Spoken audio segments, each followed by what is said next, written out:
Well, it is day 9 of the prayer challenge, and I will tell you, it has truly been a challenge today.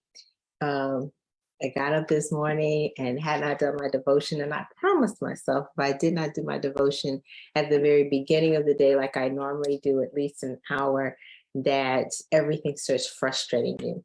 So today, our focus, Genesis, the 26th chapter, in the second verse. This is Isaac. The Bible says, and the Lord appeared to Isaac and said, do not go down to Egypt. Live in the land that I will tell you about. Verse 3, stay in this land as a foreigner, and I will be with you and bless you. For I will give all these lands to you and your offspring, and I will confirm the oath that I swore to your father Abraham. Verse 4, I will make your offspring as numerous as the stars of the sky. I will give your offspring all these lands, and all the nations of the earth will be blessed by your offspring, because Abraham listened to my voice and kept my mandate, my commands, my statutes, and my instructions. And the Bible says, verse 6, so Isaac settled in Gerar. Today, as we look at this, God was extremely specific in what he was asking Isaac to do. He was speaking to him about where he was going to settle. And I don't know what is going on with my hair today, but we're going to still pray. All right. He was very specific about where he wanted him to be. And Isaac wanted to settle somewhere where he really wasn't identified for.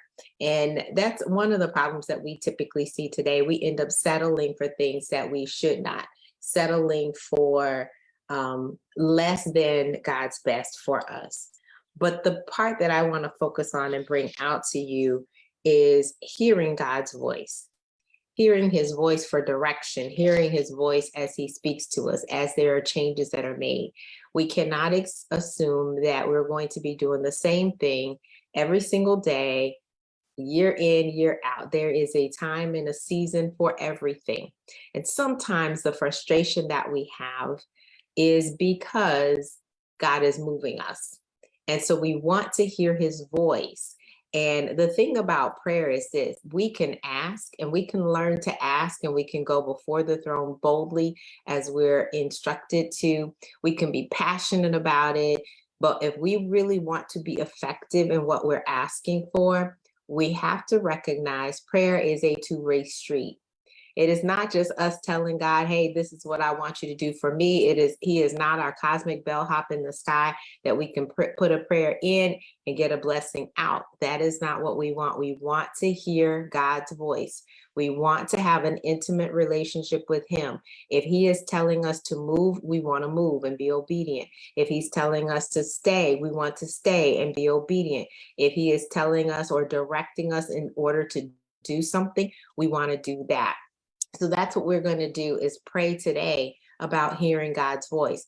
I will tell you one of the testimonies I had just real recently.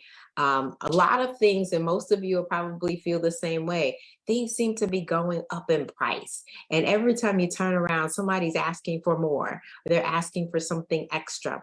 And I was in this season, and still am in this season and coming out of it, where it just seems like everything is breaking and everybody wants you to then purchase their services in order to fix things that you need to get fixed. So you can't do that.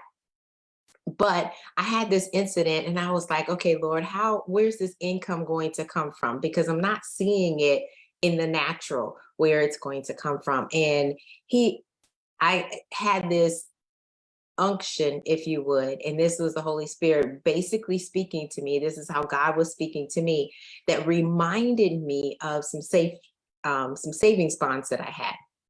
I didn't think any of them had matured or anything. I've had them for a very long time, and it just was brought to my attention. But you know how you put things off when God tells you something, you just kind of move away. And I kind of moved away from it, but I was asking my mom about borrowing some money and blah, blah, blah. And she goes, well, what about the savings bond? So she brought it back up again. When I went to look, several of those savings bonds had matured. And let me tell you my testimony. When I turned in those that had matured, it covered me for 3 months. That's God. He will speak to you. So that's what we're going to pray today. And I see Ella and I see Ms. Warnice on the line as well. I'm going to be praying specifically that God speaks to you about whatever that personal situation is. We're going to ask God to speak loudly, speak clearly, speak specifically about our situations. He will answer, but we need to be willing to hear his voice and not just decide what we want it to be. So let's go ahead and bow, because that is our focus today, hearing his voice for direction. Most gracious and heavenly Father, God, you are the creator of this entire universe, and for that we bless you. Every time we turn around and we look at the sky and the clouds, and we look at the rainbows and everything that you have made, the birds, the bees, the flowers, everything, God, you make is beautiful. And we thank you that you've also made each and every one of us beautiful. Sometimes we see ourselves as being that clay that has been marred in the potter's hand, but God, we thank you that you can mold us again. We thank you that you've got a direction and a plan for each and every one of us. And we don't need to be frustrated. We really want to walk in grace, God. No stress, no strain, no struggle. But sometimes it does come because we live in a fallen world. We need your direction. We need you. We need you to speak to us, God. We are craving this intimate relationship with you on a deeper level. Take us higher, Father, so that we really hear your voice. It doesn't have to be audible. It could be that unction on the inside. It could be a dream or a vision that you give us. But Lord, we want to hear from you. Help us to know what it is that you would have for us to do in this season right now. If something that you have put to the side and you're done with, Lord, you said if a horse is dead, we need to dismount. Help us to move past the past. Help us to let go of any rejection. Help us to let go of any shame, any guilt. Help us to let go of anything that we are holding on to, any grudge that we need to forgive.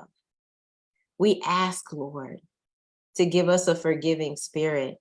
We ask right now that you remove all hindrances for us to hear from you clearly, concisely, specifically.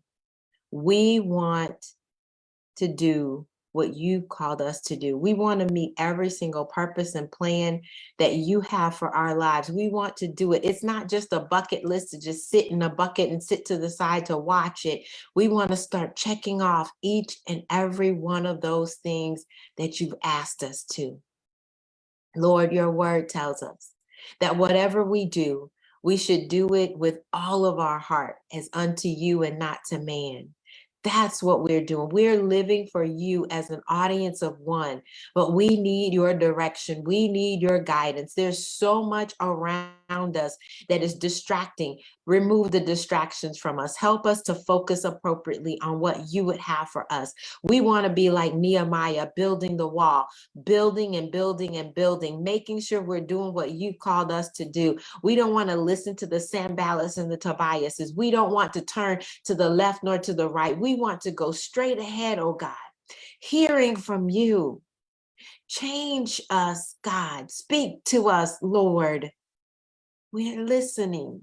We promise to hear you. Give us that unction now. And I ask that each and every one that is listening right now, that is praying with me right now, that we would get one item on our hearts and our minds that we want you to specifically answer. Lord, whether it be in business, answer. Whether it be for our children or grandchildren, please answer. Whether it be for our country, please answer. I've been asked to pray for Pakistan. We're praying for them right now. And we're asking, God, that the floods be receded, as well as in Jackson, Mississippi, that you would recede those as well. God, give us the direction to show what it is that we need to do, how we need to support, what we need to say, how we need to pray.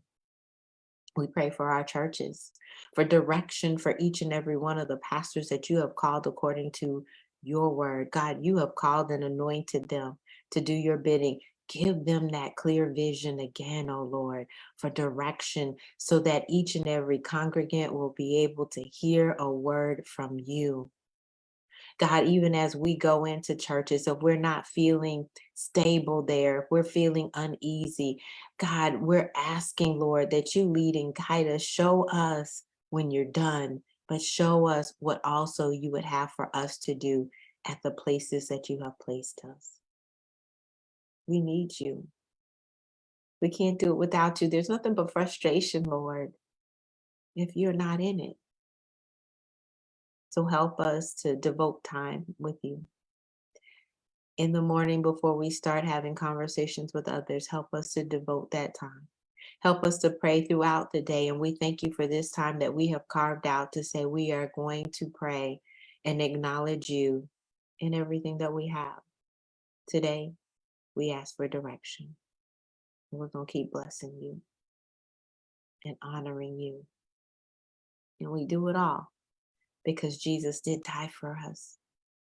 That he shed his blood for us. He continued to listen to you constantly. He went away, he stole away to pray, and that's our example. Even when he didn't want to do something, he still said, not his will, but yours be done. And in the garden, God, we recognize the need to follow your direction. Joseph, you gave him direction so that Jesus would be spared and he would not fall at the hands of Herod. God, many times you have directed so many people of where to go and what to do. And we are your children. And as your children, we're asking for the same direction for us. Speak specifically, Lord. We will listen and we will obey. It's in Jesus' name that we do pray and give you thanks. Amen. Amen. Well, God bless each and every one of you. Definitely need to know exactly what God is calling. I don't know if you feel the same burden that I do, that God, I need to know what you would have for me to do right now. I feel this change in season, this redirection, not sure what it feels like. Well, I know it doesn't feel good. It's not comfortable at this moment. But I know he's got his hands on me and he's got his hands on you. He is doing all for you.